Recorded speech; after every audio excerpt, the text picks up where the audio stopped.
Doctor के लक्ष्मण जी। धन्यवाद सभापति महोदय। एक महत्वपूर्ण और ऐतिहासिक मुद्दे पर मुझे बोलने का जो अवसर दिया, ये इसलिए ऐतिहासिक है क्योंकि हमारे मित्र पूछ रहे थे, ये राजधानी का समस्या तो एक राज्य का है, क्यों आज पार्लियामेंट में इसके बारे में चर्चा हो रहा, बिल पारित हो रहा। मैं ये अमरावती राजधानी के लिए लगभग 29,000 किसानों ने 33,000 एकड़ एक भव्य राजधानी बनाने के लिए एक जो सपना था वो साकार करने के लिए आज मोदी जी ने जो विकसित भारत का संकल्प लिया, उस विकसित भारत साकार करने के लिए एक विकसित आंध्रा बनाना जरूरी है। ये विकसित आंध्रा के लिए भी एक विकसित राजधानी होना चाहिए। मगर मैं आपके माध्यम से उपसभापति महोदय, मैं सबसे पहले उन किसानों को गांव-गांव में जो बसे हैं उनको नमन करता हूं। हमारे मातृमूर्ति जितने भी है लंबे काल संघर्ष किए राजधानी हासिल करने के लिए, उन्हीं सभी लोगों को भी मैं नमन करता हूं, क्योंकि उनका सपना था एक भव्य राजधानी बनाने के लिए। इसलिए मैं आपसे अनुमति लेता हूं कि मैं मेरे मातृभाषा तेलुगु में मैं कहना चाहता हूं, इसलिए कि स्वागत सिर्फ इस देश भर में नहीं, पूरा दुनिया के अंदर आज लोग देख रहे हैं कि ये अमरावती का बिल पारित हो। मोदी जी सरकार जो मान्यता देने चाह रही है, क्योंकि ये लंबे काल संघर्ष किए हमारे किसानों ने, हमारे मां बहनों ने। इसलिए मैं उन किसानों को मेरा संदेश पहुंचना चाहता हूं जो संघर्ष किए, जो बलिदान हुए, जो लंबे काल उस सरकार के लिए जो बार बार अमरावती के आड़े डालते थे। इसलिए मैं आपकी अनुमति से मैं हमारे मातृभाषा तेलुगु में मैं जिक्र करना चाहता हूं। देश భాషలందు తెలుగు లెస్స। భారతదేశం అత్యంత వైభవపేతమైనటువంటి రాజ్యాలలో ఒకటైనటువంటి విజయనగర చక్రవర్తి శ్రీ కృష్ణదేవరాయలు గారు ప్రకటించినటువంటి ఈ నానుడి, Telugu language is supposed to be the sweetest language among all. That was said by Sri Krishna Deva Raya. Again, one of the poet, Rayapolu Subbarao garu, ఏ దేశమేగినా ఎందు కాలిడినా ఏ పీఠమెక్కినా ఎవరేమనినా పొగడరా నీ తల్లి భూమి భారతిని, నిలుపరా నీ జాతి నిండు గౌరవాన్ని చాటి చెప్పినటువంటి జాతి తెలుగు జాతి. ఇటువంటి ఘన చరిత్ర నుండి తెలుగు జాతి నేను నిజంగా శిరస్సు వంచి నమస్కరిస్తున్నాను. ఆ రైతులకు, ఆ మాతృమూర్తులకు ఎవరైతే సుదీర్ఘమైనటువంటి పోరాటం ఈ అమరావతి కోసం వారు చేశారు. నేను అధ్యక్ష ఒక్కసారి ఈ 2026లో ఈ బిల్లు గురించి నేను ప్రస్తావించినప్పుడు, ఈ బిల్లు ఆమోదం పొందేటప్పుడు దీని యొక్క చరిత్రను కూడా ఒకసారి, ఈ తెలుగు ప్రజల చరిత్ర, ఈ తెలుగు జాతి చరిత్ర కూడా తెలుసుకోవాల్సిన అవసరం మనకి. ఆనాడు మద్రాస్ ప్రెసిడెన్సీలో మరి తెలుగు వాళ్ళందరూ కూడా మరి జీవిస్తూ ఉన్నప్పుడు ఆనాడు అమరజీవి పొట్టి శ్రీరాములు గారు తెలుగు వారి కోసం ఆంధ్ర రాష్ట్రం కావాలని చెప్పి వారు ఉద్యమించి వారు నిరాహార దీక్ష చేపడితే 50 రోజులు గడిచిన ఆనాటి కేంద్ర ప్రభుత్వం, అధికారంలో కాంగ్రెస్ ప్రభుత్వం కనీసం స్పందించలేదు. కనీసం మానవత్వం కూడా చూపకుండా చివరికి 58 రోజుల తర్వాత వారు తన ప్రాణాలు త్యాగం చేసినటువంటి వ్యక్తి అమరజీవి పొట్టి శ్రీరాములు గారు. ఆ రకంగా వారు మరణాంతరం ఆ రోజు ఆ ప్రభుత్వం స్పందించి ఆంధ్ర రాష్ట్రానికి ప్రత్యేకంగా తెలుగు వాళ్ళ కోసం ఏర్పాటు చేయడం జరిగింది. అదే రకంగా 1956లో భాషా ప్రయుక్తుల రాష్ట్రాల పేరు మీద ప్రస్తుతం మన తెలంగాణ రాష్ట్రం, ఆనాడు హైదరాబాద్ స్టేట్, ఆ రోజు ఈ రెండు ప్రాంతాలను విలీనం చేయాలని చెప్పి ఆనాటి ప్రభుత్వము కొన్ని పెద్ద మనుషుల ఒప్పందాలు చేసి షరతులతో కూడుకున్నటువంటి విలీనాన్ని, ఏ రకమైన షరతులు అంటే తెలంగాణ ప్రాంత విద్యార్థులకు, యువకులకు ఉద్యోగాలు, అదే రకంగా నదీ జలాల పంపకాల విషయంలో కానివ్వండి, బడ్జెట్లో కేటాయింపులు కానివ్వండి, రాజకీయాల్లో అధికారుల్లో భాగస్వాము కానీ ఖచ్చితంగా ఇచ్చి తీరుతాం, తెలంగాణ ప్రజలు ఆదుకుంటామని చెప్పి ఆనాడు ఉన్నటువంటి కేంద్ర ప్రభుత్వం ఆ రకంగా మరి విలీనం చేస్తే, మరి విలీనం తర్వాత ఏ రకంగా ఉన్నటువంటి ప్రభుత్వాలు ఇచ్చిన హామీలను కూడా తొంగలో దొక్కి ఏరు దాటేదాకా ఓడమల్లయ్య, ఏరు దాటిన తర్వాత బోడి మల్లయ్య చిన్నంగా వేయించినటువంటి ఆనాటి కాంగ్రెస్ ప్రభుత్వం చివరికి 1969లో విద్యార్థులు, యువకులు ఇచ్చిన హామీలు ఏమని చెప్పి నిలదీస్తే తూటాలతో కాల్చి 369ని పొట్టను పెట్టుకునే చరిత్ర ఆనాటి కాంగ్రెస్ ప్రభుత్వాన్ని.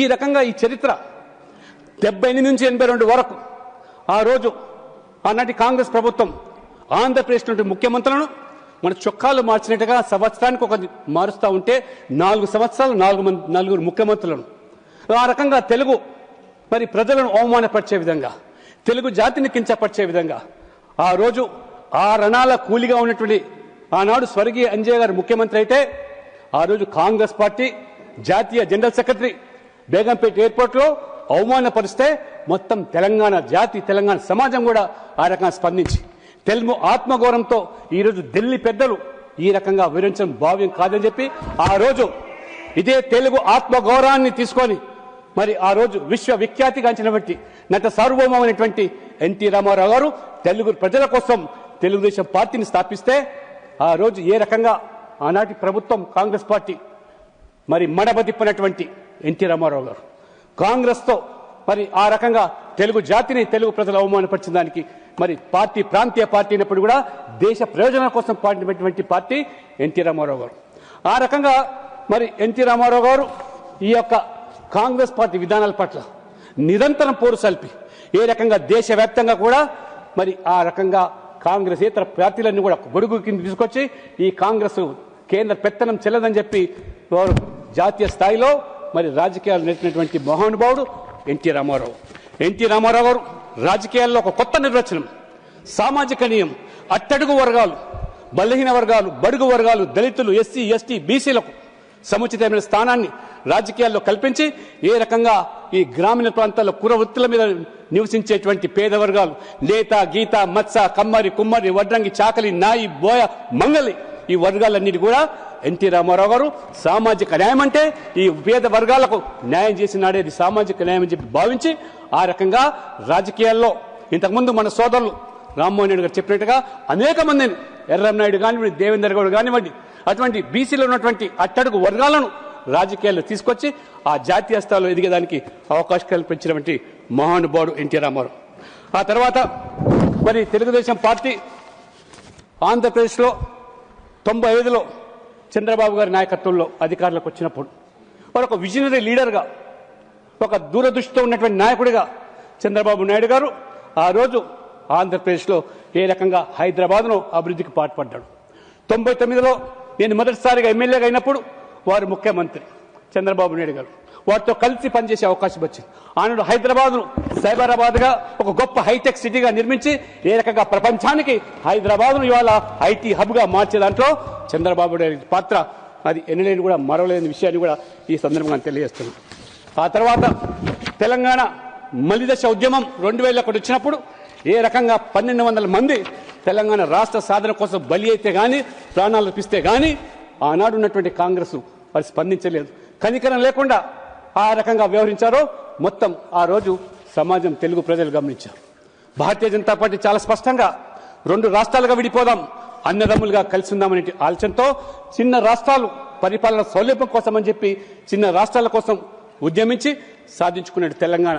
అయితే 2 రాష్ట్రాలుగా విడిపోయిన తర్వాత 2014లో మరి కేంద్రంలో మోదీ గారి నేతృత్వంలో ఎన్డీఏ ప్రభుత్వం, అదే రకంగా మళ్ళీ రాష్ట్రంలో ఆంధ్రప్రదేశ్లో మరి ఎన్డీఏ ప్రభుత్వం ఈ రకంగా మరి ఏర్పాటైతే ఆనాడు ఇంతకుముందు చెప్పినట్టుగా అమరావతి రాజధానిగానే ఆ రోజు మరి ఆ యొక్క సంకల్పం తీసుకుంటే ఆ యొక్క ముఖ్యమంత్రి చంద్రబాబు నాయుడు గారు, నరేంద్ర మోడీ గారు ప్రధానమంత్రిగా వారికి పూర్తిగా మద్దతు ప్రకటించి ఆ స్ఫూర్తిదాయకమైనటువంటి ఆ శంకుస్థాపన కార్యక్రమంలో ఇంతకుముందు చెప్పినట్టుగా ఏ రకంగా ఆ యొక్క కృష్ణ నది ఒడ్డు మీద మరి ఉద్దండరాయినటువంటి గుంటూరు జిల్లాకు సంబంధించినటువంటి ఆ యొక్క పల్లెలో శంకుస్థాపన చేస్తే ప్రధానమంత్రి హోదాలో నరేంద్ర మోడీ గారు ఈ పార్లమెంటు నుంచి ఒక పవిత్రమైనటువంటి ఈ ప్రాంగణం నుంచి మట్టిని, అదే రకంగా పవిత్రమైనటువంటి యమున నది యొక్క జలాలను తీసుకెళ్లి ఈ ప్రభుత్వం కేంద్రం కూడా అండగా ఉంటుంది, కట్టుబడి ఉంటుంది. అమరావతి మొత్తం ఈరోజు ప్రపంచానికే చాటి చెప్పేటువంటి నగరాన్ని తీర్చిదాం, ఒక గ్రీన్ ఫీల్డ్ సిటీగా నిర్మాణం చేస్తామని శంకుస్థాపన చేస్తే అటువంటి మరి అమరావతిని ఏ రకంగా మరి నరేంద్ర మోడీ గారు చాలా స్పష్టంగా చెప్పారు.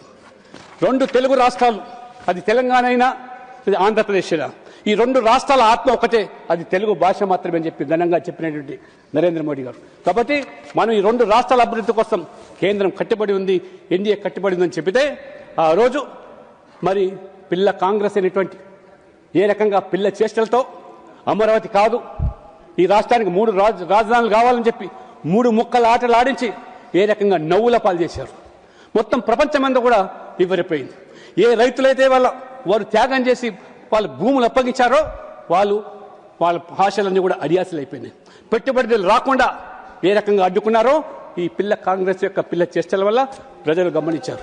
అందుకనే ఆ రోజు ఈ పిల్ల కాంగ్రెస్ అయినా తల్లి కాంగ్రెస్ అయినా రాజకీయంగా మళ్ళీ మట్టి కనిపించి మరి ఒక కాంగ్రెస్ పార్టీని హ్యాట్రిక్ డక్ అయితే ఇంకొక పార్టీని ఇంతకుముందు మిత్రులు చెప్పినట్టుగా ఏ రకంగా మరి మట్టి కనిపించారో ప్రజాస్వామికంగా ప్రజల యొక్క ఆలోచనతో ప్రజల యొక్క మద్దతుతో అది వారు చేసినటువంటి నరేంద్ర మోడీ ప్రభుత్వం ఇంతకుముందు చెప్పినట్టుగా ఆంధ్రప్రదేశ్ విభజన చట్టంలోని ప్రతి హామీని కూడా నెరవేరుస్తూ ఆ రకంగా అమరావతి నిర్మాణానికి వరల్డ్ బ్యాంక్, ఏషియా బ్యాంక్ ద్వారా 15,000 కోట్లు అయితే కానివ్వండి, మొన్నటికి మొన్న బడ్జెట్లో 1,600 కోట్లు ఆ అమరావతి పట్టణ అభివృద్ధి కోసం, పోలవరం ప్రాజెక్టు కోసం కూడా 3,320 కోట్లు కానివ్వండి, రైల్వే బడ్జెట్ యూపీ హయాంలో 10 సంవత్సరాలు ఆనాడు ప్రభుత్వంలో ఉంటే ఉమ్మడి ఆంధ్రప్రదేశ్ రాష్ట్రానికి రమారమి వారు ఇచ్చింది ఏంటంటే 886 కోట్లు మాత్రమే ప్రతి ఏటా.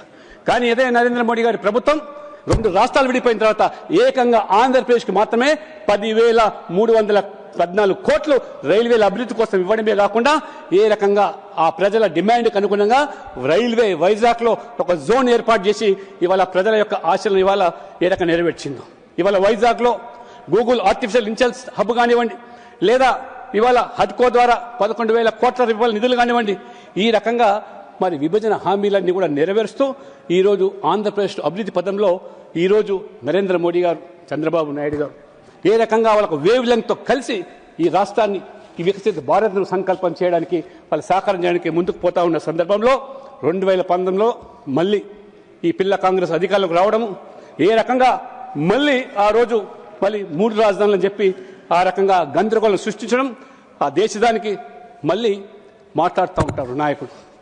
అసలు రాజధాని అనేది దేశానికి ఉంటుంది, రాష్ట్రాలకు ఎక్కడైనా రాజధాని ఉందా చట్టంలో అని ప్రశ్నిస్తూ ఉన్నారు. ఇది నవ్వుల పాలవుతున్నారు. ఇవాళ నేను నిన్న చూశాను అక్కడ సోషల్ మీడియాలో కొత్తగా ఆయన కాయిన్ చేశాడు. ఏంటది? మూవీ గనట. మచిలీపట్నం, విజయవాడ, గుంటూరు ఈ మూవీ గన్ ప్రజలు నవ్వుకుంటున్నారు. ఇది ఒక స్థాయిలో ముఖ్యమంత్రిగా ఉన్న వ్యక్తి ఈ రకంగా ప్రజల జీవితాలతో చిలకడటమాడు.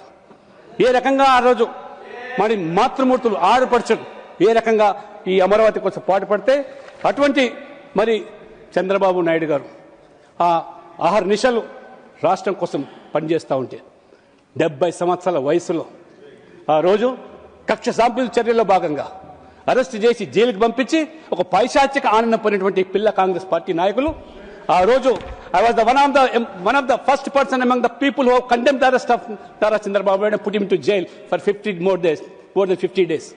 ఇది రాజకీయాల్లో వైషమ్యాలు ఉండొచ్చు, విరుద్ధమైనటువంటి ఆలోచన ఉండొచ్చు, ఆ రకమైనటువంటి భిన్న అభిప్రాయం ఉండొచ్చు.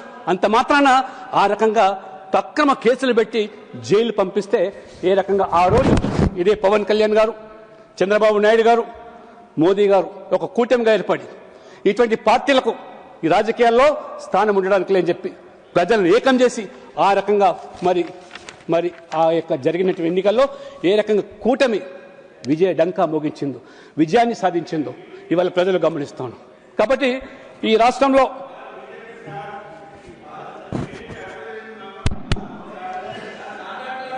చాలా స్పష్టంగా ఇవాళ చెప్తాను. ఇవాళ నేను స్వయంగా చూశాను ఎమ్మెల్యేగా చంద్రబాబు నాయుడు గారి యొక్క విజనరీ లీడర్షిప్ ఏ రకం అభివృద్ధి కోసం, పేదల సంక్షేమం కోసం పాటుపడింది. కాబట్టి మీరు ఈరోజు మరి రాజకీయంగా కనుమరుగైన మీరు ఇవాళ మాట్లాడేటువంటి నైతిక హక్కు లేదు. రైతులకు న్యాయం చేయాలని, తెలుగు గౌరవాన్ని కాపాడాలని చెప్పి ఇవాళ ఆడపడుచుల యొక్క వారి యొక్క త్యాగాన్ని ఇవాళ వృధా పోకుండా ఉండాలంటే అక్కడే అమరావతిలోనే ఇవాళ రాజధాని నిర్మాణం కావాలని చెప్పి ఇవాళ మోదీ గారు, చంద్రబాబు నాయుడు గారు, అదే రకంగా పవన్ కళ్యాణ్ గారు కూడా ఇవాళ కూటమితో ఏ రకంగా రాష్ట్రాన్ని ఇవాళ ముందుకు తీసుకుపోతున్నారు. అందుకని ఈరోజు ఖచ్చితంగా మరి ఏ రకంగా మరి ఆంధ్రప్రదేశ్ ప్రజలు కాంగ్రెస్ కబంధ హస్తాల నుంచి ముక్తి చేశారో అదే పంతాల్లో కూడా తెలంగాణలో కూడా ప్రజలు ఆలోచన చేస్తున్నారు, కోరుకుంటున్నారు ఇవాళ. ఎందుకంటే తెలంగాణ రాష్ట్రం ఏర్పడి 12 సంవత్సరాలుగా వస్తుంది. 10 సంవత్సరాలు బీఆర్ఎస్ పాలన, ప్రజలు ఆ పాలన యొక్క పార్టీ యొక్క ఆలోచనతో వాళ్ళ యొక్క అవినీతి కానివ్వండి, కుటుంబ పాలన విసిగి మార్పు కోసం కాంగ్రెస్ లాభపడి తప్పితే గానీ కాంగ్రెస్ గెలిచింది కాదు. ఇవాళ తెలంగాణ ప్రజలు బీజేపీకి అనుకూలంగా తీర్పునివ్వకపోయినాడు.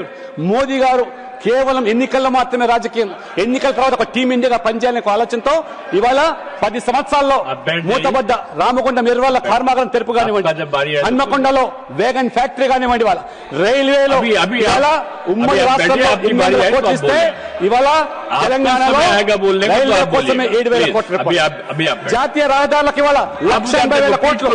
ఇవాళ Telangana suppose second largest national highways ఇవాళ మొత్తం స్వాతంత్రం నుంచి 2,500 కిలోమీటర్ల నేషనల్ హైవేస్ మీరు ఇస్తే ఇవాళ మోదీ గారు వచ్చిన తర్వాత 10 సంవత్సరాలనే ఆన్ యావరేజ్ అదనంగా 2,500 కిలోమీటర్ల రోడ్లు నిర్మాణం చేసి ఏ రకంగా ఇవాళ జాతీయ రహదారులు, ఆ రోజు వాజ్పేయి గారు, చంద్రబాబు గారు కలిసి ఏ రకంగా అద్భుతమైన గోల్డెన్ క్వాడ్రాంగులర్ ప్రధానమంత్రి గ్రామీణ సడక్ యోజన ఏర్పాటు చేస్తే పల్లె పల్లెకు ఇవాళ రహదారులు ఇవాళ నిర్మాణం చేసినటువంటి ప్రభుత్వాలు ఇవాళ ఎన్డీఏ ప్రభుత్వాలు. ఇవాళ all India institute of medical science ఇవాళ బీబీనర్లో 1,100 కోట్ల రూపాయలతో ఇవాళ తెలంగాణకు ఇవ్వడం జరిగింది. ట్రైబల్ యూనివర్సిటీ ఇవాళ ఏదైతే గిరిజనుల యొక్క ఆత్మ గౌరవంతో ముడిపడినటువంటి భక్తి పాఠశాలతో ఉన్నటువంటి సమ్మక్క సారక్క జాత్ వాళ్ళ పేరు మీద ఇవాళ ట్రైబల్ యూనివర్సిటీ మీద ఏర్పాటు చేయడం జరిగింది. అదే రకంగా ఇవాళ గొప్పగా చెప్తున్నారు. ఇవాళ ఆ రోజు తెలంగాణలో తెలంగాణ మెదక్ ప్రజలు కాంగ్రెస్ పార్టీ అభ్యర్థిని గెలిపిస్తే మనకేదో ఉరిగిపోతుందని చెప్తే ప్రధానమంత్రి అయినారు మెదక్ పార్టీ నుంచి, మెదక్ నియోజకవర్గం నుంచి గెలిచి. కానీ ఉరగబెట్టింది ఏమిటి? శూన్యం. అదే మెదక్లో ఇవాళ ప్రధానమంత్రి నరేంద్ర మోడీ గారు మొట్టమొదటిగా మెదక్ రైల్వే స్టేషన్ ఇచ్చాడు. ఇవాళ సిద్దిపేట రైల్వే స్టేషన్ ఇవాళ మొదటిసారిగా ఇచ్చాడు. ఇవాళ అదే కాకుండా ఆరాధ్య దైవమైనటువంటి కొమరవెల్లి జాతరకు వెళ్లేటువంటి భక్తుల కోసం ఇవాళ కొమరవెల్లి రైల్వే స్టేషన్ ఇచ్చింది నరేంద్ర మోడీ గారు. తప్పితే ఆనాడు కాంగ్రెస్ ప్రభుత్వంలో ప్రధానమంత్రిగా ఉండా కూడా మెదక్ ఏ రకంగా విస్మరించారో, ఏ రకంగా మీరు ఆ మెదక్ ప్రజలను ఏ రకంగా మోసం చేశారో, దగా చేశారో ఇవాళ మన ప్రజలు చూస్తున్నారు. బీజేపీ అధికారం లేదు అక్కడ. అయినప్పటికీ కూడా నరేంద్ర మోడీ గారు పెద్ద మనసుతో 2 రాష్ట్రాలు ఈ రకంగా అభివృద్ధి చెందాలి, 2 రాష్ట్రాలు బాగుపడాలి అనే ఆలోచనతో తెలుగు ప్రజలు, తెలుగు జాతి ఈ యొక్క ఖ్యాతిని విశ్వఖ్యాతిగా మార్చాలని చెప్పి ఆలోచనతో ఇవాళ తెలంగాణకు మాత్రమే 12 లక్షల కోట్ల రూపాయలు ఇవాళ నరేంద్ర మోడీ ప్రభుత్వం ఇచ్చింది. కాబట్టి ఇవాళ మిత్రులారా దయచేసి ఆలోచన చేయండి. ఇవాళ అమరావతి పేరు మీద రాద్ధాంతం చేసి సాధించింది ఏమిటి? ఇవాళ మీరు సాధించింది ఏమిటి? ఇవాళ రాష్ట్రానికి రాజధాని లేకుండా చేసిన దానికి మీరు బాధ్యత వహించాలని అడుగుతున్నాను. ఆనాడు మరి ఆ రోజు యూపీ హయాంలో కూడా మీరు పూర్తిగా ఈ ఆంధ్రప్రదేశ్ రాష్ట్రాన్ని విస్మరించారు కాబట్టే ఆ రకంగా ప్రజలు ప్రజాస్వామికంగా మీకు ప్రజాకంగా తీర్పునిచ్చి ఇవాళ మట్టి కనిపించిన విషయం. అదే రకంగా తెలంగాణలో కూడా ప్రజలు కోరుకుంటున్నారు. ఇవాళ ఖచ్చితంగా తెలంగాణలో కూడా డబుల్ ఇంజిన్ సర్కార్ వస్తే గానీ ఈ తెలంగాణ అభివృద్ధి చెందదని, పేదలకు న్యాయం జరగదని, ముఖ్యంగా ఎస్సీ ఎస్టీ బీసీ వర్గాలు ఎవరైతే ఇవాళ సామాజికంగా వెనుకబడి ఉన్నారో వాళ్ళందరికీ న్యాయం చేయగలంటే ఆనాడు ఎన్టీ రామారావు గారు తీసుకున్న సామాజిక న్యాయంలో భాగంగానే తెలంగాణలో కూడా పెద్ద ఎత్తున అది మోదీ వాళ్ళని న్యాయం జరుగుతుందని చెప్పి భావిస్తా ఉన్నారు. అందుకనే ఇవాళ భారతీయ జనతా పార్టీ ఖచ్చితంగా ఈ 2 రాష్ట్రాల అభివృద్ధి కోసం సమదృష్టితో సమన్యాయం చేయాలని చెప్పి ఆ రకంగా భావిస్తున్నటువంటి ప్రభుత్వం ఇవాళ మోదీ గారి ప్రభుత్వం. కాబట్టి మీరు ఎన్ని ఆటంకాలు చేసినా, ఎన్ని అవంతరాలు సృష్టించినా, ఎన్ని అవరోధాలు చేసినా కానీ ఖచ్చితంగా 2 రాష్ట్రాల అభివృద్ధికి ఇవాళ మోదీ ప్రభుత్వం కట్టుబడి ఉందని చెప్పి ఇవాళ ఏ అసెంబ్లీలో అయితే అసెంబ్లీలో ఆంధ్రప్రదేశ్లో మీరు తీర్మానం చేసి పంపించారో దానికి చట్టబద్ధత కల్పించడానికి. లేనట్లయితే ఇవాళ విశ్వవ్యాప్తంగా ఇవాళ అనేక మంది పెట్టుబడిదారులు ముందుకు వస్తా ఉన్నారు. కానీ ఒక గందరగోళమైన వాతావరణం సృష్టించడం వల్ల ఎవరు ముందుకు రాలేకపోతారు. కాబట్టి అందుకని ఇవాళ అమిత్ షా గారు హోంమంత్రిగా ఖచ్చితంగా ఇవాళ ఈ చట్టబద్ధత కల్పిస్తాం. పార్లమెంట్లో చేసే చట్టానికి ఇంకా భవిష్యత్తులో ఎవరు కూడా దీని గురించి ప్రశ్నించేటువంటి వాతావరణం లేకుండా ఆ రకంగా ఈ బిల్లుకి వాళ్ళ ప్రాధాన్యత సంతరించింది. కాబట్టి దీని సందర్భంగా ముఖ్యంగా నేను ఆంధ్రప్రదేశ్ ప్రజలకు ఇవాళ నిజంగా వారి పోరాటం ఏదైతే రైతులు ముఖ్యంగా మహిళలు ముఖ్యంగా ఏ రకంగా సాధించారో ఆ సాధించిన దానికి ఇవాళ మోదీ ప్రభుత్వం పూర్తిగా వారికి అండగా ఉన్నది. అదే రకంగా తెలంగాణ ప్రజలు కూడా నేను మీ ద్వారా విజ్ఞప్తి చేస్తున్నాను. ఈ అవినీతి ప్రభుత్వం ఏ రకంగా ఇంతకుముందు చెప్పినట్టుగా ఆ తెలంగాణ ప్రజలు తెలుగు ప్రజలను అవమానపరిచి ఏ రకంగా ఆ రోజు మీరు తెలుగు జాతిని అగౌరవపరిస్తే ఏ రకంగా తెలుగుదేశం పుట్టిందో ఇవాళ తెలంగాణ కూడా అదే పరిస్థితి వస్తున్నది. కాబట్టి ఇవాళ మూటలు మోస్తా ఉన్నారు ఇవాళ ఢిల్లీకి, కాబట్టి వాళ్ళ కప్పం కడుతున్నారు ఢిల్లీకి, తెలంగాణ సంపద దోచుపెడతా ఉన్నారు. కాబట్టి ఖచ్చితంగా తెలంగాణ ప్రజలు కూడా రేపు మరి డబుల్ ఇంజన్ సర్కార్ కోసం ప్రజలు చూస్తారు. అందుకనే నేను ఈ రోజు పూర్తిగా ఈ బిల్లును సమర్థిస్తూ ఖచ్చితంగా తెలంగాణలో మార్పు రావాలంటే డబుల్ ఇంజన్ సర్కార్ రావాల్సిందే. ఏ రకంగా దేశవ్యాప్తంగా 20 రాష్ట్రాల్లో అధికారులు భారతీయ జనతా పార్టీ, కేంద్రంలో అధికారులు ఉన్నటువంటి పార్టీ ఖచ్చితంగా తెలంగాణ కూడా మోదీ నాయకత్వంలో మోదీ తరహా గుజరాత్ తరహా అభివృద్ధి కావాలంటే తెలంగాణలో బీజేపీ రావాలి. కాబట్టి నేను ఈ సందర్భంగా నాకు అవకాశం ఇచ్చినటువంటి మరి చైర్మన్ గారికి my sincere thanks and humble request to you see that bill is passed. Let the house unanimously support this bill and see that nobody opposes. Let there not be any confusion again in future also. Even if people try to make confusion, people will taught you. They said fitting lesson. With these few words I conclude my speech. Thank you very much sir. बहुत धन्यवाद आपका.